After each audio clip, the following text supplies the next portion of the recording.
மனசு கேட்காம நான் தான் பையில இருந்து 1,000 ரூபாய் எடுத்து சோடா வாங்கி பிழிச்சுன்னு அடிச்சு எழுப்பி விட்டேன். சரிதானே?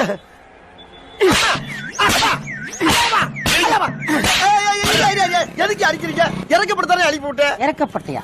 உன்னை யார் இறக்கப்பட சொன்னா? இறக்கப்படுறதுக்கு நீ யார்? ஏய், ரோட்ல எத்தனை பேர் பார்த்தும் பார்க்காத மாதிரி போனாங்க. அவங்க யாராவது இறக்கப்பட்டாங்களா? இல்ல. சில பேர் தாண்டி போயிருப்பாங்க, நீ பாத்திருப்பியே. ஆமாமா, தாண்டி போனாங்க. அவங்களுக்கு இல்லாத ஈவ இறக்கும் உனக்கு எதுக்கு? எழுப்பி விட்டு இறக்கி விட்டேன். போனவனை திருப்பி விட்டியாடா? எதை இறக்கி விட்டேன்? என்னத்தை திருப்பி விட்டேன்? மறுபடியும் அடிக்கிறீங்க. ஹெராயின் பவுடர் தெரியுமா? அப்படின்னா போதை பொருள். ஓஹோ, இங்க சொல்லு பாப்போம். போதை பொருள்.